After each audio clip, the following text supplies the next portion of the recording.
Alam niyo po mga kapatid, higpit sinturon pa rin ang maraming tsuper dahil sa taas ng presyo ng petrolyo.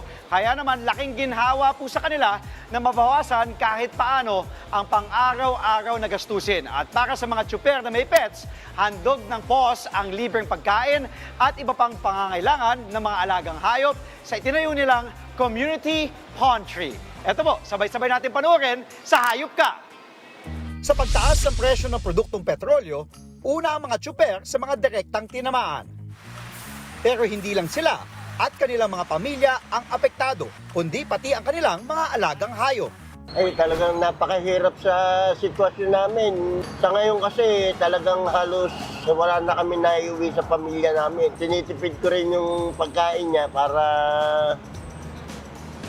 actually, isang beses nga lang sa isang araw eh. Kapag mahirap ang buhay para sa tao, mas mahirap para sa mga alaga nilang hayop. Kasi kung ano man yung extra nila na usually binibigay sa kanilang mga alaga, wala na sila nun.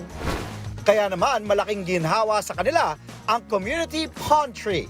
Sinimulan ito ng POS para sa lahat ng PUV drivers na may pets. Yung Community Pantry, bukas yan ng 8 to 5. So usually by 12 noon, ubus na. Kasi nga, hirap lahat. Bukod sa dog o cat food, libre ring makakakuha dito ng iba pang pangangailangan ng kanilang pets gaya ng treats, vitamins at gamot. Malaking tulong din sa amin yan, nagbigay ng libre. Kaya kahit pa paano, mababawasan ng konti yung gastusin namin. Paalala ng POS, sa kabila ng hirap ng buhay, hindi pa rin dapat maisaalang-alang ang tamang nutrisyon para sa ating pets. Alalahanin lang natin na bawal ang masyadong maalat sa ating mga alagang hayop at saka masyadong mamantika. And then yung mga onions and garlic and syempre chocolate. Sa kasalukuyan, daan-daang tsuper na ang nakinabang sa proyekto. Pero marami pa ang nangangailangan na nais nilang mapaabutan.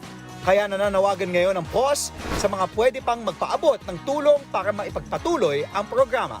May hinikayat namin lahat ng tao na tumulong. Gusto namin mapagpatuloy ito hanggang after Holy Week. Pero tignan natin kung may mga magda-drop off pa ng donations. Para sa mga nais magpahatid ng tulong, maaaring makipag-ugnayan sa social media accounts ng Philippine Animal Welfare Society o pumunta sa kanilang tanggapan.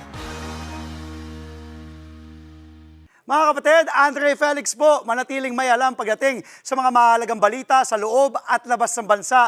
Mag-follow at mag-subscribe na po sa social media pages ng News 5.